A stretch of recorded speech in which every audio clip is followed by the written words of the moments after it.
আছে বলার জন্য? কি দরকার আছে শত্রু হওয়ার জন্য? কি দরকার আছে দুশমন হওয়ার জন্য?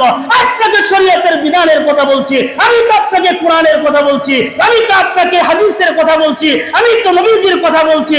আমি যদি নবীজির কথা বইলা দুশমন হয়, আল্লাহর কথা বইলা শত্রু হয়, কোরআনের কথা বইলা দুশমন হয়, এমন দুশমন হইতে রাজি আছি। কিন্তু যতদিন পর্যন্ত এই দেশ, এই সমাজ পরিবর্তন না হবে, ততদিন পর্যন্ত উলামায়ে কেরাম সত্যের কথা বলেই যাবে, বলেই যাবে।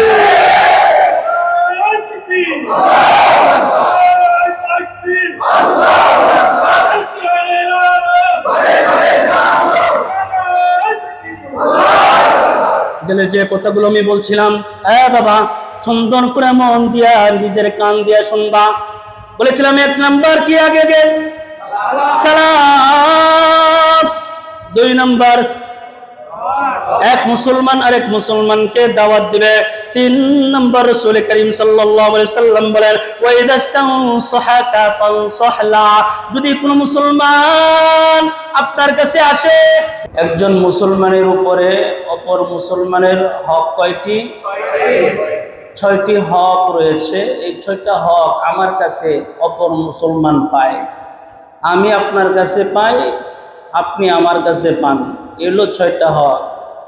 রাসূলুল্লাহ সাল্লাল্লাহু আলাইহি সাল্লাতু ওয়াসসালাম তিনি বলছেন, হাক্কুল মুসলিমি আলাল মুসলিমি সিত্তু, একজন মুসলমানের উপরে অপর মুসলমানের 6টি হক রয়েছে। তার মধ্যে একটি হচ্ছে ক্বালা ইযা লাকীতাহু ফাসাল্লিম আলাইহি, রাসূল সাল্লাল্লাহু আলাইহি সাল্লাতু ওয়াসসালাম বলেন, যদি কোনো মুসলমানের সাথে তোমার সাক্ষাৎ হয়ে যায়, কোনো মুসলমানের সাথে যদি তোমার দেখা হয়, তাহলে তুমি তার সাথে সালাম বিনিময় করবে। এটা চেয়ারম্যানে তার ভোটারের কাছে পায় না, বা ভোটার তার চেয়ারম্যানের কাছে পায় না। আগের থেকে এরকম বিষয় না, আগে যেই দেখবে সেই তাকে সালাম দিবে। এমপি তার জনগণরে সালাম দিবে, জনগণ এমপিরে সালাম দিবে। শ্বশুর জামাইরে দিবে, জামাই শ্বশুরকে দিবে। বাবা সন্তানকে দিবে, সন্তান বাবাকে দিবে। কারো জন্য অপেক্ষা না করা। এজন্য রাসূল বলেন, ইদা লাকীতাহু ফাসাল্লিম আলাইহি, যখন কোনো মুসলমান অপর মুসলমানের সাথে সাক্ষাৎ হয়, মোলাকাত হয়, তখন সে যেন সালাম বিনিময় করে, সে যেন সালাম দেয়। সুবহানাল্লাহ। দেখা হলেই সালাম দেওয়া। আপনি তার সাথে দেখা করবেন, দেখা করার যাইতেছেন, আপনার নিয়ত হলো তার সাথে দেখা করা, মোলাকাত করা।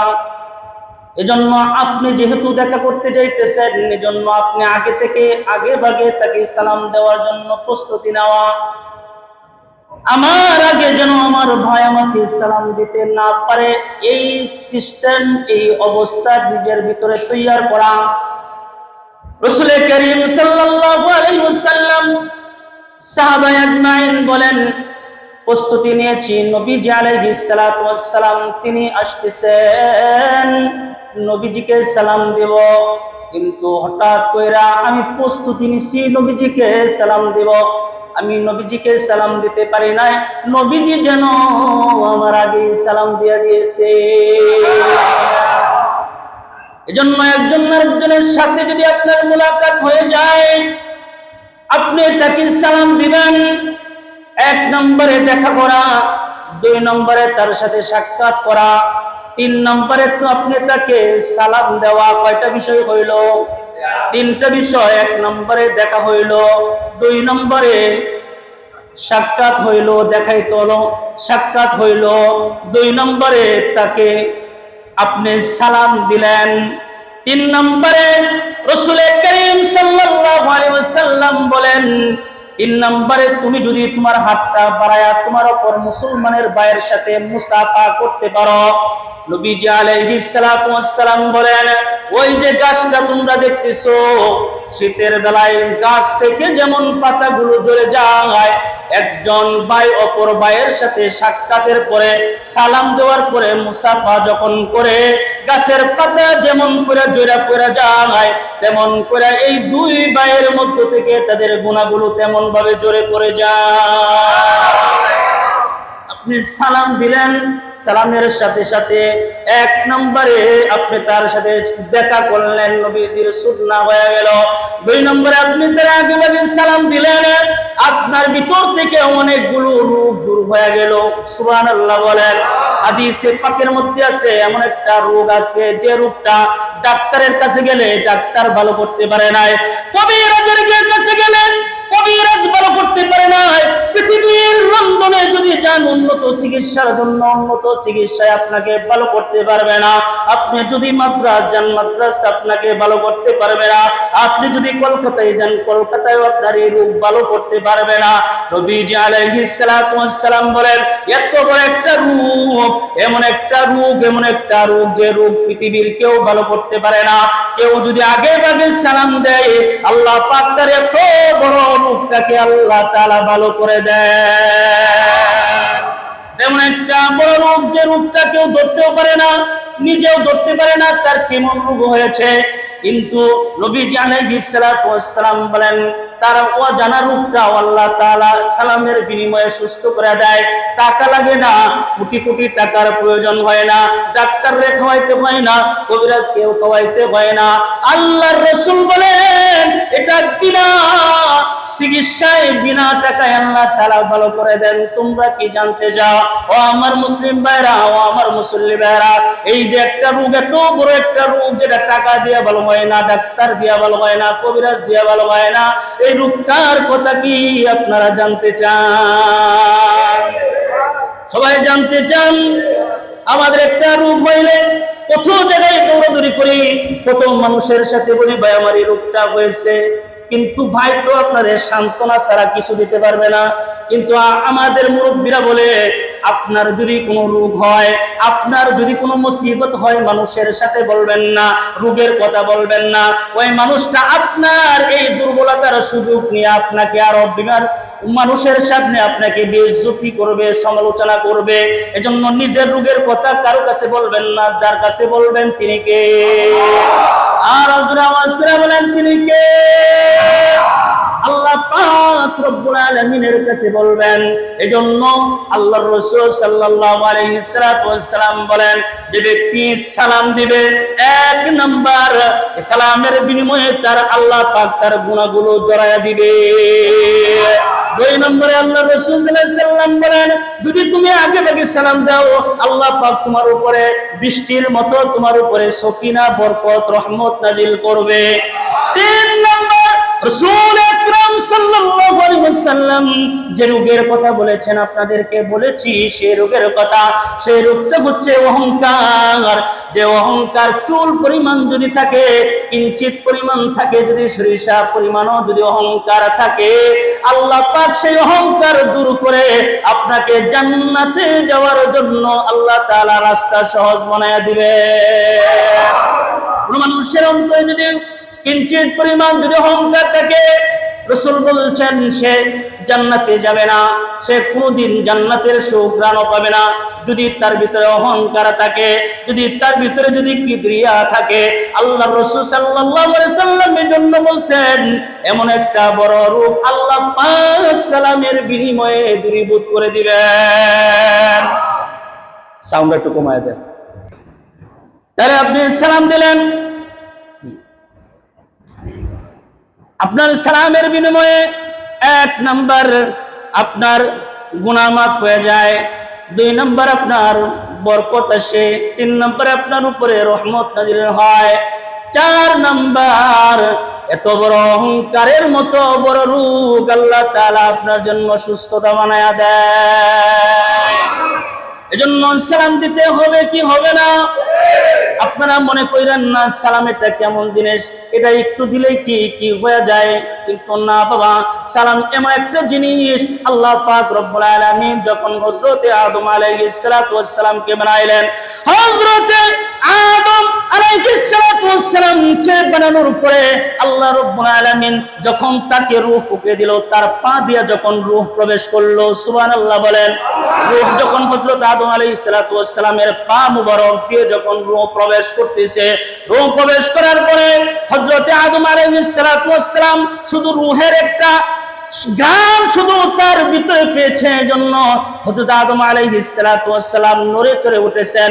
মানুষের এমন একটা স্বভাব আছে, মানুষের স্বভাব হইলো একটু হইতে না হইতে মানুষ গরম হয়ে যায়, এটা মানুষের একটা স্বভাব। হযরত আদম আলাইহিস সালাতু ওয়াস সালামের ভিতরে যখন রূহ ঢুকবে, রূহের একটা ঘ্রাণ, রূহের একটা অবস্থা, এটা যখন হযরত আদম আলাইহিস সালাতু ওয়াস সালামের ভিতরে সে অনুভব করলো, তখন সে দাঁড়ায় যাওয়ার জন্য চেষ্টা করলো। আল্লাহ রাব্বুল আলামিন তাকে পূর্ণাঙ্গ রূহ দিয়ে যখন দাঁড় করায় দিলেন, দাঁড় করানোর পরে হযরতে আদম আলাইহিস সালাতু ওয়াস সালাম আলহামদুলিল্লাহ জবাব দিলেন। তারপরে আল্লাহ রাব্বুল আলামিন বলেন, হে আদম, তাড়াতাড়ি চলে যাও, আমার এই যে ফেরেশতারা আছে, আমার ফেরেশতাদের কাছে যাও, ফেরেশতাদেরকে গিয়ে তুমি সালাম দিবা। আল্লাহু আকবার বলেন। পৃথিবীর যত জ্ঞান আর ইলম আছে আল্লাহ তাআলা হযরত আদমকে শিখাইছিলেন, কোন জায়গায় কোন ব্যবহার করতে হবে ওইটাও আল্লাহ তাআলা আদমকে শিখাইছেন, কোন জায়গায় কিভাবে চলতে হবে ওইটাও হযরত আদম আলাইহিস সালাতু ওয়াস সালামকে শিক্ষা দিয়েছেন। দুনিয়াতে আদম আসিয়া সর্বপ্রথম কি করবে তাও হযরত আদম আলাইহিস সালাতু ওয়াস সালামকে আল্লাহ তাআলা শিখাইছেন। সুতরাং পৃথিবীর যত জ্ঞান, যত ইলম দুনিয়াতে থাকার জন্য দরকার, সমস্ত জ্ঞান, সমস্ত ইলম হযরত আদম আলাইহিস সালাতু ওয়াস সালামকে আল্লাহ শিক্ষা দিলেন এবং বললেন, আদম যাও, ওই যে আমার ফেরেশতারা, আমার ফেরেশতাদের কাছে যাও, ফেরেশতাদেরকে দিয়া তুমি আগে গিয়া তাদেরকে সালাম দিবা। সালাম দেওয়ার পরে তুমি একটু নজর কইরা তোমার কানটা খুলবা, কানটা খুইলা তুমি আদম দেখবা তোমার সালামের জবাব তারা কি দেয়, তুমি এটা তোমার কান দিয়া সুন্দর করে শ্রবণ করবা। হযরত আদম আলাইহিস সালাতু ওয়াস সালাম ফেরেশতাদের সামনে গেলেন, ফেরেশতাদের সামনে গিয়া হযরত আদম সালাম জানাইলেন, আসসালামু আলাইকুম, আসসালামু আলাইকুম। ফেরেশতারা জবাব দিলেন, আসসালামু আলাইকা, আল্লাহু আকবার বলেন, আসসালামু আলাইকা ওয়া রাহমাতুল্লাহ। হযরত আদম সালাম দিলেন, আসসালামু আলাইকুম, তোমাদের উপরে শান্তি বর্ষিত হোক, তোমাদের উপরে শান্তি বর্ষিত হোক। কিন্তু ফেরেশতারা জবাব দিলেন না, ফেরেশতারা জবাব দিলেন কি, আসসালামু আলাইকা ওয়া রাহমাতুল্লাহ, আল্লাহ তোমার উপরেও শান্তি বর্ষিত হোক। আবার একটু বাড়ায় বললেন, আল্লাহ তোমার উপরে রহমত বর্ষণ করো। হযরত আদম যখন এই কথা শুনলেন, আল্লাহ রাব্বুল আলামিন হযরত আদম আলাইহিস সালাতু ওয়াস সালামকে বললেন, আদম তোমাকে দিয়া সর্বপ্রথম সালাম আমি জারি করায় দিলাম, তোমারে দিয়া সর্বপ্রথম সালাম বিনিময় কইরা দিলাম, এবং এই যে বাড়তি যে রাহমাতুল্লাহ, তোমার উপরে আল্লাহ রহম করুক, তোমার উপরে আল্লাহ দয়া করুক, যে কথাটা ফেরেশতারা বলেছে, কিয়ামত পর্যন্ত তোমার উপরে ফেরেশতারা যেমন করে দোয়া করেছে যেন তোমার উপরে আল্লাহর দয়া হয়, আল্লাহর মায়া হয়, আল্লাহ যেন তোমার উপরে বরকত দেয়, রহমত দেয়। এই পৃথিবীর জমিনে তোমার যত মানুষ, তোমার যত সন্তান আছে, ওই সন্তানেরা যদি এই সালামটাকে জারি করে, এই সালামটাকে যদি তারা তাদের সমাজের মধ্যে বাস্তবায়ন করে, যদি তাদের এই দেশের মধ্যে বাস্তবায়ন করে, যদি তাদের নগরের মধ্যে বাস্তবায়ন করে, যদি তার গ্রামের মধ্যে বাস্তবায়ন করে, সে যদি তার মহল্লার মধ্যে যদি এই সালামকে বাস্তবায়ন করে, ও আদম তোমাকে যেমন কইরা রাহমাতুল্লাহ দিয়া সম্বোধন করেছে, আল্লাহ যেন তোমার উপরে রহমত দান করে, তোমার উপরে দয়া করে। তোমার সন্তানেরা যখন সালাম দিবে, আমি আল্লাহ তাআলা বইলা দিতেছি, এই সালাম জারি করলে কিয়ামত পর্যন্ত তোমার এই সন্তানদের উপরে আমি আল্লাহ তাআলা দয়ার বরকত দিয়া, রহমত দিয়া ভরপুর বানায় দিব। এজন্য এটা আদমকে আল্লাহ তাআলা সালাম বিনিময় করলেন, সালাম দেওয়া শিখাইলেন। সালাম শুধু এই সম্বোধন শুধু হযরতে আদমের ছিল না, মানুষ যখন দুনিয়া থেকে বিদায় নিয়ে চলে যাবে, যখন আল্লাহ তাআলার সামনে তাদের দেখা হবে, আল্লাহ তাআলা সর্বপ্রথম বান্দাদেরকে সালাম বিনিময় করবেন। সেখানেও সালাম হবে। আপনি যখন জান্নাতের গেটে দাঁড়ায় থাকবেন, জান্নাতের গেটে দাঁড়ায় থাকলে জান্নাতের হুরেরা, জান্নাতের যারা সিপাহ সালার, তারাও ওই জান্নাতের গেটের মধ্যে দাঁড়ায় থাকবে। জান্নাতের গেটের মধ্যে যখন দাঁড়ায় থাকবে, তারাও ওখান থেকে আপনাকে আগে সালাম বিনিময় করবে।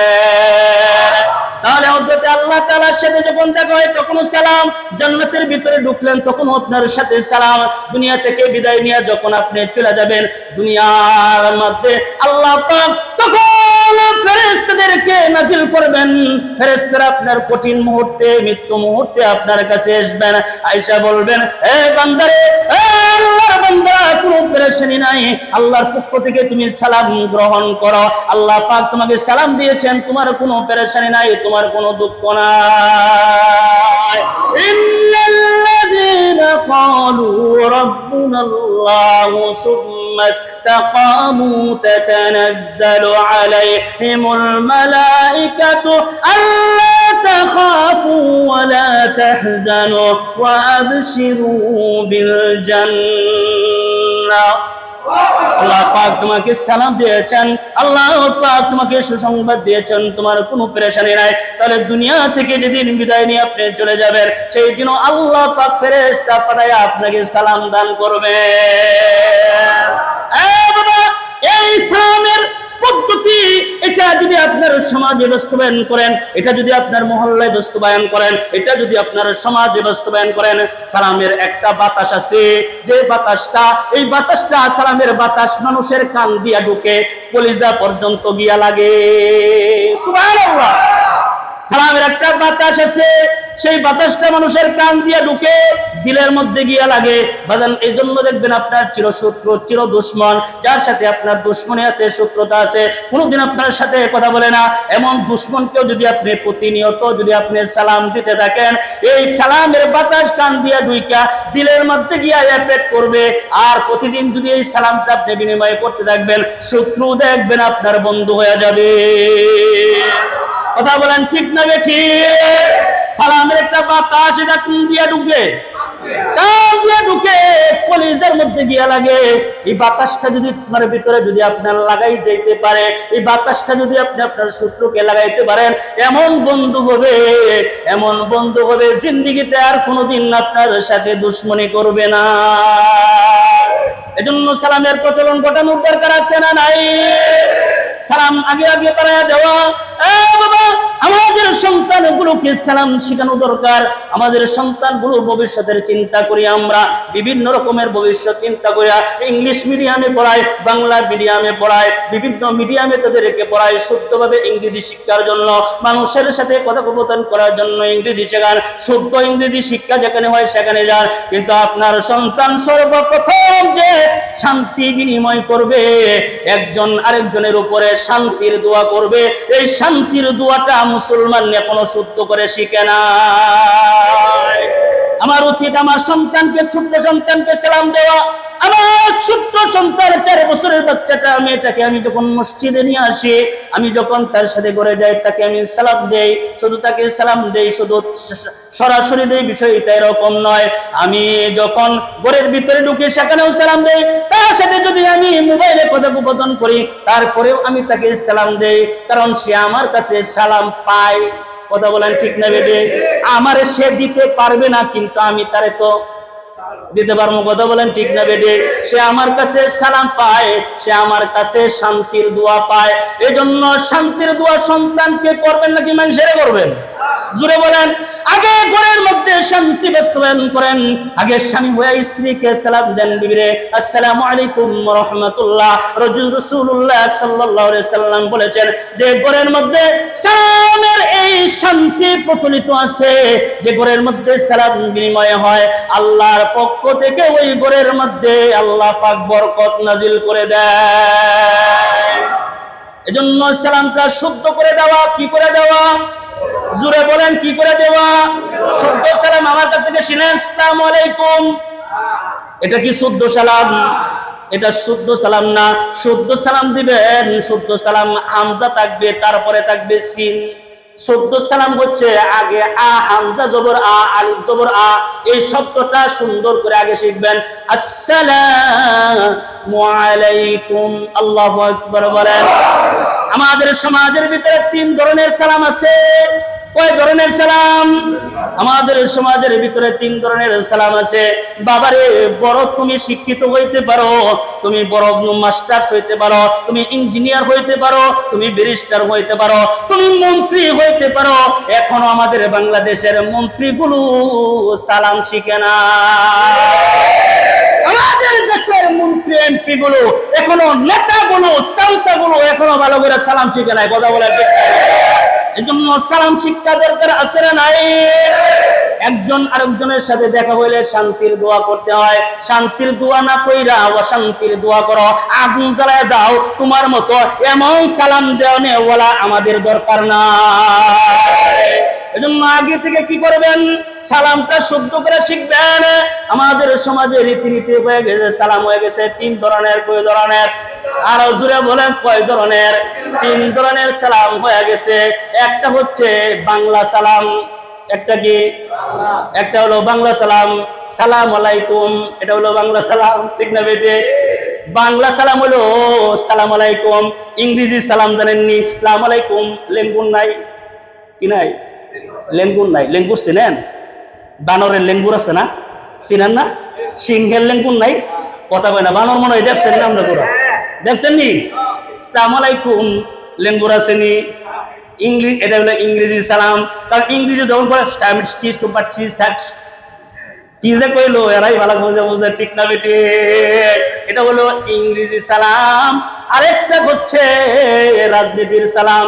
রাজনীতির সালাম কি কইতাম নি? রাজনীতির সালামটা কিরকম? রাজনীতির সালাম যখন মানুষের নির্বাচন আসে, নির্বাচন আসার পরে একজন আরেকজন নেতা যখন জনগণকে দেখে, জনগণকে দেখে বলে আসসালামু আলাইকুম, ঠিক না বেটে? এটা হলো রাজনীতির সালাম, মানে লম্বা সালাম। তিন ধরনের সালাম হয়ে যায়। কিন্তু বাবা, আমাদের এই সমাজের ভিতরে শান্তি যদি প্রতিষ্ঠিত করতে চাও, আমাদের এই সমাজের ভিতরে যদি তুমি বরকত নাজিল করতে যাও, যদি আল্লাহর দয়া যদি তুমি পেতে চাও, যদি তুমি মাগফিরাত পেতে চাও, যদি তোমার গুনাহগুলো ক্ষমা করে দিতে চাও, তাহলে আগে সুন্দর করে সালাম শিখে নাও। সালাম যদি আগে শিখতে পারো, রাসূল বলেন যে শুদ্ধ করে সালাম দেয়, শুদ্ধভাবে সালাম দিয়ে তার জীবনটা সে পরিপাটি করতে পারে, আল্লাহ পাক সে মানুষটা মরতে দেরি হবে, আল্লাহ পাক তাকে জান্নাত দিতে দেরি করবে না। আর জোরে আওয়াজ করে বলেন সুবহানাল্লাহ। আর একটা কথা আপনাদেরকে বলে যায়, যদি আপনি আগে ভাগে সালাম দিতে পারেন, যদি সালাম দিতে পারেন, কোন মানুষ যদি প্রতিদিন 20 বার সালাম দিতে পারে, কয়বার সালাম দিতে পারে বলেন? কোন মানুষ যদি তার জিন্দেগিতে বলতে প্রতিদিন যদি সে 20 বার সালাম দেয়, কয়বার? আরো জোরে কয়বার? আরো জোরে কয়বার? কোন মানুষ যদি তার হায়াতে জিন্দেগিতে প্রতিদিন যদি 20 বার সালাম দিতে পারে, সে তার বাপরে দিতে পারে, সমস্যা নাই। সে বড় ছোট সবাইরে যারে দিতে পারে, কোনো সমস্যা নাই। ছোট হোক বড় হোক, সে যদি প্রতিদিন যদি 20 বার কোনো মানুষকে সালাম দিতে পারে, সে যদি ওই রাতের বেলা কিংবা দিনের বেলা যদি সে মৃত্যুবরণ করে, আল্লাহ পাক তাকে শহীদের মর্যাদা দিয়ে আল্লাহ পাক হাসরের ময়দানে উঠাবে। আর বলেন সুবহানাল্লাহ। সালাম দিলে শহীদের মর্যাদা দিবেন কে? এই হাদিস কি কোনদিন আপনারা শুনেছেন? আওয়াজ করে বলেন শুনেছেন? তাহলে 20 বার সালাম যদি দেন, আল্লাহ রাব্বুল আলামিন আপনাকে শহীদের মর্যাদা দিয়ে আল্লাহ হাসরের ময়দানে উঠাবেন। আর শহীদদের জন্য আল্লাহ পাক জান্নাত ওয়াজিব করেছেন। এজন্য আপনি আমার সমাজের সালাম যদি আপনি আমি প্রচলন করি, তাহলে আমাদের এই সমাজের শান্তি সম্প্রীতি ঠিক থাকে। আমাদের এই সমাজের মধ্যে সম্প্রীতি শান্তি এগুলো আল্লাহ তাআলা শান্তি ঠিক রাখে। সালামের মাধ্যমে আল্লাহ তাআলা গোটা সমাজের ভিতরে গোটা সমাজের মানুষগুলোকে আল্লাহ তাআলা ধন্য বানায়া দেয়। যে সমাজের মানুষ একজন দেখলে আরেকজনকে সালাম দেয়, অন্য মহল্লা থেকে কোন লোক যদি আসে, আয়েশা যদি দেখে জিরাপুর মানুষের আগে সালাম দেওয়া যায় না, দেখবেন এই কথাটা তাদের মহল্লায় গিয়া বলবে, এমন একটা এলাকায় গিয়েছিলাম, এমন একটা জায়গায় গিয়েছিলাম, এমন একটি গ্রামে গিয়েছিলাম যে গ্রামে কোনো মানুষকে আগে সালাম দিতে পারে নাই, তারা আমাদের আগে সালাম দিছে। কথা বলেন ঠিক না বেটি? সালামের বিনিময়ে আল্লাহ পাক মানুষদেরকে পরিচয় করায়া দেয়। সালামুন আলা ইব্রাহিম। আল্লাহ পাক যুগে যুগে নবীদেরকে সালাম দিয়েছেন, যুগে যুগে আল্লাহ তাআলা নবীদের বিবিদেরকে সালাম জানিয়েছেন। খাদিজাকে সালাম জানিয়েছেন, আমাদের উম্মুল মুমিনিন খাদিজা রাদিয়াল্লাহু তাআলা আনহাকে আল্লাহ তাআলা সালাম জানিয়ে দিয়েছেন। কারণ এই সালামের ভিতরে রয়েছে অত্যন্ত বরকত, অত্যন্ত রহমত, অত্যন্ত ক্ষমা, অত্যন্ত বরকতময় এবং গুনাহ মাফ এমন একটা সালামের মধ্যে আল্লাহ তাআলা রেখে দিয়েছে। সালাম দিলে মানুষ হয় বিনয়ী, বলেন কি হয়? সালামের মাধ্যমে মানুষ হয়ে যায় বিনয়ী। কারণ আমি আগেই বলেছিলাম যে রোগটা টাকা দিয়ে ভালো হয় না, যে রোগটা কোনো হাসপাতালে গিয়ে ভালো হয় না, যে রোগটা কোনো বড় বড় কোনো হসপিটালে গিয়ে ভালো হয় না, সেই রোগটাকে আল্লাহ তাআলা সালামের বিনিময়ে আল্লাহ তাআলা ভালো করে দেয়। আল্লাহ রাসূল সাল্লাল্লাহু আলাইহি সাল্লাম বলেন যে আগে সালাম দেয় সে অহংকার মুক্ত। আমাদের নেতারা যদি সালাম আগে না দেয় তাহলে তারা আগে থেকে সমালোচনা শুরু করে, সালাম দিল না, কর্মী কেন সালাম দিল না? কথা বলেন ঠিক না বেটি? কেন আপনি আগে সালাম দেন কর্মীকে, আজকে আপনি কর্মীকে সালাম দেন, দেখবেন না আগামীকাল সালামের আশায় আপনার বসে থাকতে হবে না, কর্মী আগে থেকেই আপনাকে সালামের জন্য প্রস্তুতি নেবে। কর্মী বলবে আমার নেতা আমার সালাম দিতে লজ্জা, আমি আগে সালাম দিই। কথা বলেন ঠিক না বেটি? ছোট্ট একটা বাচ্চা রাস্তা দিয়ে 7 বছর 8 বছর হেঁটে যায়, আপনি তাকে সালাম দিয়ে দেন, দেখবেন হাসি মুখে সে হাসি খুশিতে চলে যাবে। এবং পরের দিন যদি আপনার সাথে মুলাকাত হয়ে যায়, দেখবেন বাচ্চাটা আগে থেকে আপনাকে সালাম বিনিময় করবে। এজন্য রাসূল করিম সাল্লাল্লাহু আলাইহি ওয়াসাল্লাম বলেছেন হাক্কুল মুসলিমি আলাল মুসলিমি সিত্তু, এক মুসলমানের উপর আরেক মুসলমানের 6টা অধিকার আছে, 6টা হক রয়েছে। তার মধ্যে 1 নম্বর হকের কথা বলেছি, সেই হকের নাম কি? আপনি যদি কারোর সাথে দেখা হয়ে যায়, আপনি যদি আপনার মুসলমান ভাইয়ের সাথে মুলাকাত হয়ে যায়, তাহলে আগে থেকে আপনি তাকে সালাম দিয়ে দেন। সালাম বিনিময় করা, সালাম মানে শান্তি আর শান্তি আর শান্তি। সুবহানাল্লাহ। মসজিদের জানালাগুলো এখনো আছে, মসজিদে মানুষ কত রঙের প্রাইস করে, মসজিদে বিভিন্ন রকমের মসজিদকে সুন্নত করার জন্য মার্বেল পাথর তৈরি করে, মসজিদকে সুন্দর করার জন্য দেখেছি বিভিন্ন জায়গায় অনেক ধরনের ফ্যান সিস্টেম চালু রাখে। আমাদের এই মসজিদের ভিতরে এই জায়গার মধ্যে আমার একটা বাতি ছিল, জারবাতি, আপনারা দেখছেন নি? এখানে একটা জারবাতি ছিল, জারবাতিটাও বড় সুন্দর ছিল, নষ্ট হয়ে গেছে, কেনার মতো সামর্থ্য নাই। কিন্তু আল্লাহ রাব্বুল আলামিন এই মসজিদগুলোকে আপনি আমার ইবাদতের জন্য বানায় দিয়েছেন। এই ইবাদত করতে গেলে শান্তি লাগে কি লাগে না? শান্তির জায়গায় যারা শান্তি করবে, শান্তির জায়গার জন্য যাদের শ্রম আর গান জড়াবে, কাল কিয়ামতের ময়দানে আল্লাহ তাআলা দুনিয়াতে শান্তি বানায়া আখিরাতের শান্তির জান্নাতের মালিক আল্লাহ পাক বানায়া দিবে। তাহলে 1 নম্বরে কি বিনিময় করবেন? 1 নম্বর কি? আরো জোরে বলেন কি? 2 নম্বরে রাসূলুল্লাহ সাল্লাল্লাহু আলাইহি ওয়াসাল্লাম তিনি বলেছেন ওয়াইদা দাআকা ফাজিবহু, নবীজি বলেন যখন তোমাকে কোনো মুসলমান দাওয়াত দেয় তখন তুমি তার দাওয়াত কবুল করবা। আর আওয়াজ করে বলেন, যখন কোন মুসলমান আপনার কাছে এসেছেন, আপনার কাছে এসে বলে ভাই আপনাকে সালাম দিলাম, আমি আপনাকে দাওয়াত দিলাম, আমার মেয়েটার বিয়ে, আপনাকে মেয়ের বিবাহে ইনভাইট করলাম, আমার ছেলেটার বিয়া, আপনি আমার ছেলেটার বিয়াতে আসবেন, আমার বাপ মরে গেছে আপনি 3 দিনের জন্য আইবেন, আমার বাপ মরে গেছে 40টা খাইবার লাগে আইবেন নাকি? হ্যাঁ, ইসলামে যে সমস্ত দাওয়াত গ্রহণ করা জায়েজ সে সমস্ত দাওয়াতই কবুল করা যাবে, না জায়েজ কোনো দাওয়াত কবুল করা যাবে না। কথা বলেন ঠিক না বেটি? ওয়াইদা দাআকা ফাজিবহু, আল্লাহর রাসূল সাল্লাল্লাহু আলাইহি সাল্লাম বলেন তোমাকে যদি দাওয়াত দেওয়া হয়, মুসলমান হিসাবে তোমাকে দাওয়াত দিয়েছে, তোমার ভাইয়ের দাওয়াত তুমি কবুল করে নিবা। সুবহানাল্লাহ। কারণ দাওয়াত হচ্ছে পারিবারিক, এটা ভালোবাসা বৃদ্ধি করে। কথা বলেন ঠিক না বেটি? দাওয়াত হচ্ছে মানুষের পারিবারিক এই জিনিসটা বৃদ্ধি করে দেয়। এজন্য দাওয়াত হলো পরশীম, দাওয়াতের কোনো বিকল্প নাই, দাওয়াত গ্রহণ করবেন। মুসলমান যখন দাওয়াত দিবে তার দাওয়াত আপনি অবশ্যই কবুল করবেন, তার দাওয়াতে আপনি যাবেন, তার দাওয়াতে আপনি অংশগ্রহণ করবেন। রাসূল বলেন এই দাওয়াত যদি গ্রহণ করা হয় পারস্পরিক ভালোবাসা, সমাজের মধ্যে ন্যায় নীতি প্রতিষ্ঠা হয়। দাওয়াত আপনাকে দিলে আপনি তার দাওয়াত আপনি কবুল করে নেবেন। সে উঁচু জায়গার মানুষের জন্য আপনি তারা দাওয়াত দেন, নিচুওয়ালা মানুষ আপনি তারা দাওয়াত দেন না, ইনসাফ হইল না। মুসলমান হিসাবে মুসলমানের হক আদায় হইল না। আমাদের সমাজে দাওয়াত দেয় টাকাওয়ালারে, কথা বলেন না, আমাদের সমাজে দাওয়াত দেয় টাকাওয়ালারে, আমাদের সমাজে দাওয়াত দেয় যারা বড় বড় পদওয়ালারে, যারা বড় বড় পদে আছে তাদেরকে দাওয়াত দেয়। আর যারা গরিব মানুষ তাদেরকে দাওয়াত দেয় না। গরিব মানুষ চাইলে বিয়ার মধ্যে দাওয়াত দিলে কয়টি আর দিব, কথা কয় না, বিয়ার মধ্যে দাওয়াত দিছে গরিব মানুষ, খায় আর কয়টি দিব, দরকার নাই।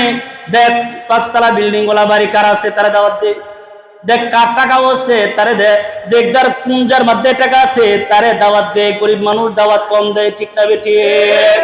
কিন্তু দাওয়াতটা এটা, কিন্তু আরেকটা বিষয় আপনি সুন্দর করে জানায় রাখেন, আপনি একজনকে দাওয়াত করেছেন, ইনভাইট করেছেন আপনার বাড়িতে, আপনি গেলেন, তাকে দাওয়াত দিতেন, দাওয়াত গ্রহণ করিল, দাওয়াত গ্রহণ করার পরে আপনি টেবিল বসায়া তার সাথে যে বেইনসাফি করলেন, তার সাথে যে বেইনসাফি করলেন, এরকম বেইনসাফি দাওয়াত কোনোদিন কবুল করবেন না। কথা বলেন ঠিক না বেটি? আমাকে দাওয়াত দিয়েছে, আমি দোয়া করব, আল্লাহ অমুক ভাইয়ের মেয়েটাকে বিবাহ দিয়েছে, আমি তার জন্য দোয়া করি আল্লাহ তার এই সুখীময় জীবন যেন বরকতময় হয়, আল্লাহ তার এই সম্প্রীতি জীবন যেন সুন্দর হয়, দোয়া করব। একদিক দিয়ে খাইতেছে, আরেক দিক দিয়ে পকেটের মধ্যে আটা, দেখি না একজনে দিয়েছে 1000 টাকা, না আমি যদি দিই 1000 টাকা আমার মারির তো তাই না, তখন আবার খুঁজে আবার চিন্তা করে কি দিয়া যাবো, ঠিক না বেটি? কিন্তু আপনি দাওয়াত করেছেন করে খাওয়ানোর জন্য, আপনার নিয়তেই শুধু থাকবে সওয়াবের আশা, কথা বলেন ঠিক না বেঠিক? আপনার নিয়ত থাকবে সওয়াবের আশায়, আমার ভাইকে আমি খাওয়াইতেছি, এটা থাকবে সওয়াবের আশা। সওয়াবের আশা লইয়া যদি আপনি আপনার ভাইকে দাওয়াত দেন, আর আপনার ঘরের মধ্যে যদি আপনি দাওয়াত দিয়ে যদি নিতে পারেন, রাসূলুল্লাহ সাল্লাল্লাহু আলাইহি ওয়াসাল্লাম বলেন যে ঘরের মধ্যে মেহমান যায়, ওই ঘরটাকে আল্লাহ তাআলা রহমত বরকত দিয়া ভরপুর বানায়া দেয়, ওই ঘরের মধ্যে আল্লাহ তাআলা রিজিক বৃদ্ধি করে দেয়। এজন্য আমাদের সমাজে দাওয়াত দেয়, এমন দাওয়াত দেয় যে দাওয়াত গুলো নিবার জন্য আমাদের মন সন্তুষ্ট দেয় না, টাকার জন্য আগে থেকে চিন্তা করে, বিবিরে কয় বিবিরে দাওয়াত দিছে ও মুখে, তার বাড়িতে গেলে তো 2000 টাকা দরকার, কথা কয় না, তার বাড়িতে গেলে 2000 টাকা দরকার, তার বাড়িতে গিয়া খাইলে তো টাকার দরকার, তাদের মধ্যে কথোপকথন হয়। বিবি বলে যেহেতু তোমার কাছে টাকা নাই তাহলে দাওয়াত নেওয়ার দরকার নাই, ঠিক না? কিন্তু এই মুসলমানটাকে যদি আল্লাহর জন্য যদি দাওয়াত দিতেন, এই মুসলমানটাকে যদি টাকার বিনিময়ে যদি দাওয়াত না দিতেন, এই মুসলমানটা ঠিকই আপনার বাড়ির দাওয়াত গ্রহণ করত। আমার কথাই আমি বলি, আমার বাড়ির পাশের বাড়ি আমাকে দাওয়াত দিয়েছে, আমি তো জানি টেবিল বসাইবে, টেবিল বসাইয়া তো আমার সাথে ডাকাতি করবে, এই ডাকাতি তো আমি কেমনে কি করবো, এই ডাকাতি করলে তো আমি বাঁচবো না। আমি বলি আমি মাত্র 5000 টাকা বেতন পাই, আমি ইমাম হয়ে 2000 টাকা মানুষের সামনে কনভেস্ট করে আমি কেমনে দিব, কথা বলে ঠিক না বেঠিক? একজন আরেকজনের সাথে চ্যালেঞ্জ করে, কয় আমি 1000 টাকা দিছি, আরেকজনে কয় হয় বেটা আমি দিছি 2000, আরেকজনে কয় হ্যাঁ দিছে 2000, আমি তার সাথে কম নি দিছে 3000। আমি কই তাদের সাথে আমি এরকম ভাবে তাআল্লুক করা আমার সম্ভব না। বিবিরে দাওয়াত তোর খাওয়ার দরকার নাই, আমারও খাওয়ার দরকার নাই, সন্তানের খাওয়ারও দরকার নাই, মারে বলে দিছি তোমারও খাওয়ার দরকার নাই। যে দেশের মধ্যে যে বিয়ার মধ্যে টেবিল বসায়, ওই টেবিল গুলো জায়গায় আমাদের বিবাহ খাওয়ার দরকার নাই।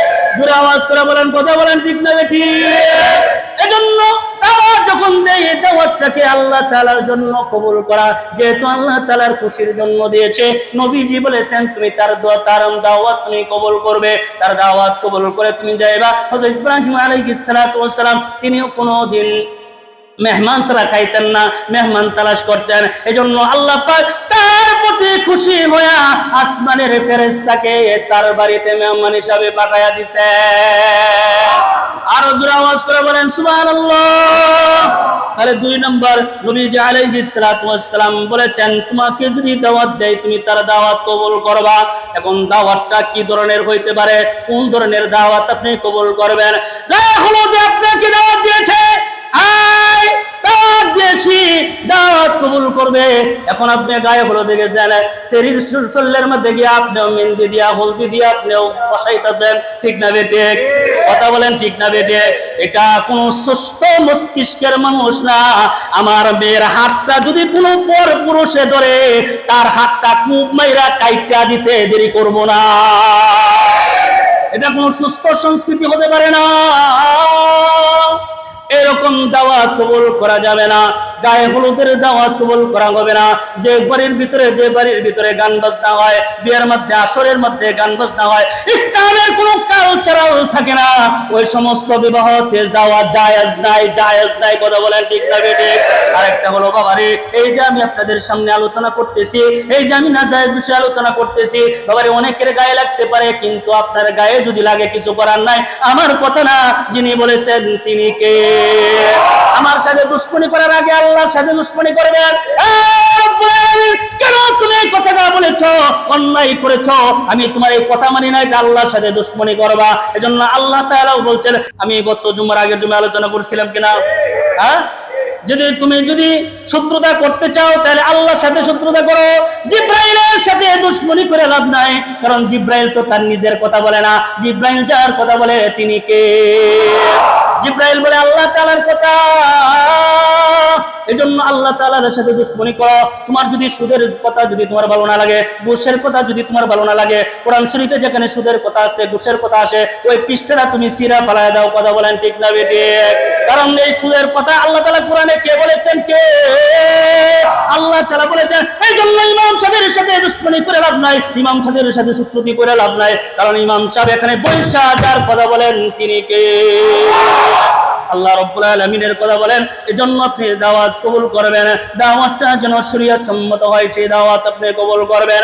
আপনি মনে করেন আজকে আপনি আমাদের সমাজের ভিতরে কত আলেম উলামা, কত রকমের মুহাদ্দিস শাইখুল হাদিসরা পর্যন্ত বিবাহ সম্পর্কে আলোচনা করে, কোনদিন কি দেখেছেন কোন গান বাজনা কোন বাড়ি থেকে বের হয়ে গেছে? শুনছেননি? ওয়াজ গে লাগছেনি? আপনি বলেন হুজুর, আপনি বললেন বিবাহ সম্পর্কে কিছু বললেন, যারা বিবাহের মধ্যে অবাধ এভাবে চলাফেরা করে, অবাধ এভাবে যারা মিলামিশা করে, তাদের বিরুদ্ধে আপনি কিছু বললেন। আপনি বলেছেন বলার জন্য আমি বলেছি, বলেন তো আপনারা পরিবর্তন হয়েছেন?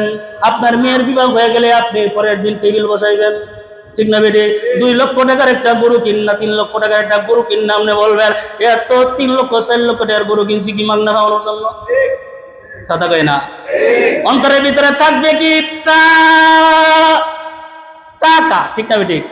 আমরা দাওয়াত দিছে, টাকা দিবে 3 লক্ষ 4 লক্ষ টাকা দিয়ে দাম, কিন্তু গরু কিনে 10 লাখ 15 লাখ টাকা 20 লাখ টাকা উইটা যায়, ঠিক না বেঠিক? তাহলে আপনারা আমি দাওয়াত দিলাম, আমি যে আলোচনাগুলো করতেছি আমাদের সমাজে, আমাদের শরীয়তের বিধানের মধ্যে হইল পুরুষ আলাদা বসবে, মেয়েরা আলাদা বসবে। কথা বলেন ঠিক না বেঠিক? আপনারা প্যান্ডেল সাজাইবেন, প্যান্ডেলের মধ্যে পুরুষ থাকবে আলাদাভাবে, নারীরা থাকবে আলাদাভাবে। এই জিরাবর ভিতরে এরকম পদ্ধতি কোন জায়গায় আপনারা দেখছেন? জুড়ে বলেন না। জিরাবর ভিতরে এরকম পদ্ধতি দেখছেন আপনারা কোনোদিন? আমার জানা মধ্যে আমি যতগুলো বিয়াতে দেখেছি দিয়েছি, কোন জায়গায় আমি এই পদ্ধতি দেখি নাই। অতএব এমন সমস্ত আলোচনা করে লাভ নাই যে আলোচনা আপনার কর্ণ করে অন্তরে গিয়া পৌঁছে না। কি দরকার আছে বলার জন্য? কি দরকার আছে শত্রু হওয়ার জন্য? কি দরকার আছে দুশমন হওয়ার জন্য? আপনাকে শরীয়তের বিধানের কথা বলছি, আমি তো আপনাকে কোরআনের কথা বলছি, আমি তো আপনাকে হাদিসের কথা বলছি, আমি তো নবীজির কথা বলছি। আমি যদি নবীজির কথা বই না, দুশমন হয়, আল্লাহর কথা বই না, শত্রু হয়, কোরআনের কথা বই না, দুশমন হয়, এমন দুশমন হইতে রাজি আছে। কিন্তু যতদিন পর্যন্ত এই দেশ, এই সমাজ পরিবর্তন না হবে, ততদিন পর্যন্ত উলামায়ে কেরাম সত্যের কথা বলেই যাবে।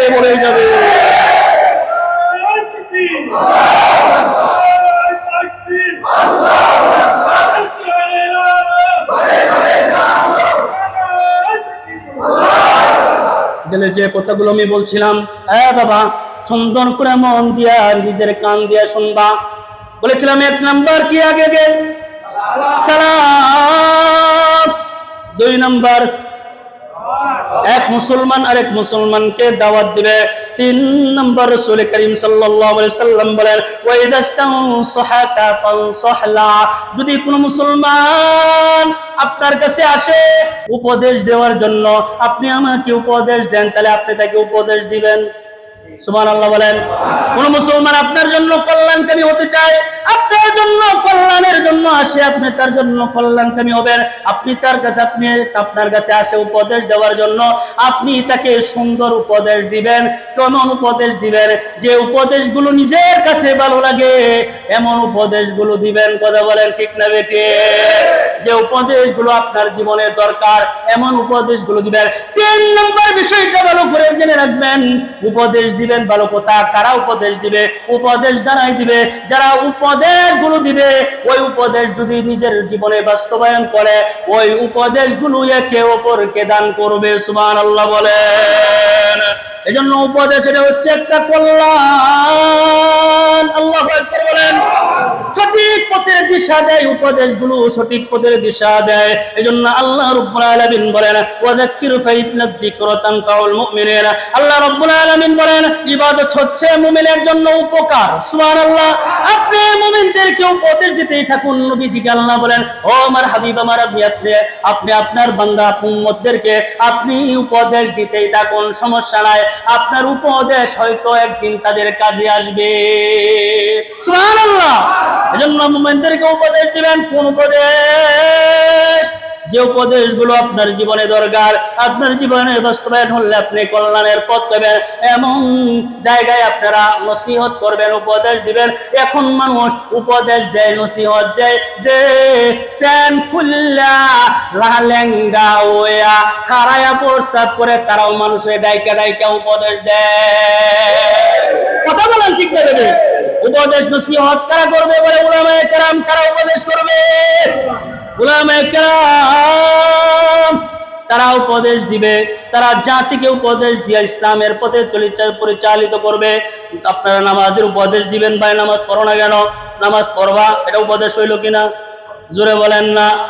বাপ নামাজ পড়ো না, নামাজ পড়তে হবে, নামাজের জন্য আপনি উপদেশ দেন। বাপ খারাপ পথে চলো কেন? যুবক ভাইয়েরা তুমি মদ খাও কেন? যুবক ভাইয়েরা জিনা করো কেন?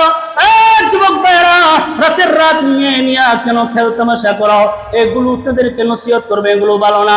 এই উপদেশগুলো দিবে, দেখবেন এক সময় উপদেশ দিতে দিতে মানুষগুলো কল্যাণের পথে আসবে কি আসবে না? কিন্তু আমাদের এই সমাজের ভিতরে উপদেশ দিতে গেলে উপদেশ ভালো লাগে না, ঠিক না বেঠিক? আজকে উপদেশ দিয়েছেন, অনেক জায়গায় দেখা যায় ভালো উপদেশ দেওয়ার কারণে রাতের বেলা দইরা নিয়া মাইরা নদীর মধ্যে বাসায়া ফেলায়া দেয়। এজন্য সত্যের উপরে চলতে গেলে বাধা আসবে। উপদেশ দিবার গেলেও যারা উপদেশ গ্রহণ করে, যারা উপদেশ মানার চেষ্টা করে এমন মানুষকে উপদেশ দিবেন। যারা আসালো খাসালো ভাবে চলে এদেরকে উপদেশ দেওয়ার কোনো দরকার নাই। যারা উপদেশ নিতে বাধ্য, উপদেশ নেওয়ার জন্য আপনার কাছে আসে, হুজুর আমারে তওবা করাইয়া দেন, আছে না এরকম লোক? হুজুর আমারে তওবা করান, হুজুর আমারে সঠিক পথ দেখান, হুজুর আমি আউলা জাউলা হয়ে গেছি, কেমনে সঠিক হম আল্লাহ, হুজুর আমারে একটু বুঝান, আমার উপদেশ দেন। এমন মানুষকে উপদেশ দিলে তারা উপদেশ গ্রহণ করবে, বাকিরা নিবে না, নিবে না, নিবে না, নিবে না। কথা বলেন ঠিক না বেঠিক? তাহলে কয়টা আলোচনা করলাম? 3টা আলোচনা করতেই তো 9 বেজে গেছে। কি আলোচনা করবো? আলোচনা তো অনেক লম্বা আলোচনা, একটা বিষয় নিয়ে আলোচনা করলে 1 ঘন্টার দরকার। শর্টকাটে কাটে আপনাদেরকে বুঝাইলাম। 1 নম্বর, আপনি যখন আপনার মুসলমান ভাইয়ের সাথে দেখা হবে আপনি তাকে সালাম দিবেন। 2 নম্বরে দাওয়াত দিলে দাওয়াত গ্রহণ করবেন। 3 নম্বরে উপদেশ চাইলে উপদেশ দিবেন। 4 নম্বর হাসি দিলে আপনি আলহামদুলিল্লাহ বললে আপনি আরহামুকাল্লাহ বলবেন। 5 নম্বর অসুস্থ হলে আপনি তাকে দেখা দিতে যাবেন। 6 নম্বরে সে মারা গেলে আপনি তার জানাজায় শরীক হবেন। আল্লাহু আকবার বলেন। এই 6টা হক হচ্ছে একজন মুসলমান আরেক মুসলমানের কাছে তিনি পায়, এটা সে হকদার। এজন্য তার হকটা তারে বুঝাই দিবেন, আমি আপনারে বুঝাই দিব, আপনি আমারে বুঝাই দিবেন। আল্লাহ পাক আপনি আমার উপরে বরকত দান করবেন। আলোচনা যেহেতু 3 পর্যন্ত, 3 থেকে সামনের জুমা পর্যন্ত যদি আল্লাহ পাক আপনাদেরকে সুস্থ রাখে, যদি আল্লাহ পাক যদি কবরে না নিয়ে যায়, আমাকেও যদি সুস্থ রাখে, আমারও যদি মৃত্যু না হয়ে যায়, সামনের জুমা থেকে ইনশাআল্লাহ 3 নম্বর থেকে আলোচনা হবে। তো ইনশাআল্লাহ কারা কারা মসজিদে আমার এই মুসলমানের হক গুলো আলোচনা শোনার জন্য আগে আগে ওই মসজিদের মিনারার আজান শুরু হওয়ার আগে মসজিদে কারা কারা এসে বসে যান, আমি মসজিদে ঢুকবো, মসজিদে ঢুকার পরে দেখবো আমার মুসল্লি ভরপুর হয়ে গেছে, আমি তাদের জন্য একটা দোয়া করে দিব। এমন মুসল্লি কারা আছেন আজানের আগে আগে এসে মসজিদে বলবেন, এমন মুসল্লি যদি আপনারা থেকে থাকেন, আল্লাহ তাআলাকে 2টা হাত উঁচু করে বাড়ায়া দেখায়া দেয়। লিল্লাহি তাকবীর। রাগ করলেন? যাক, আল্লাহ পাক আমাদেরকে আমল করবার তৌফিক দান করুক, বলেন আমিন। আল্লাহ তাআলা দুনিয়া ও আখিরাত আমাদেরকে যেন সুন্দর বানায়া দেন, বলেন।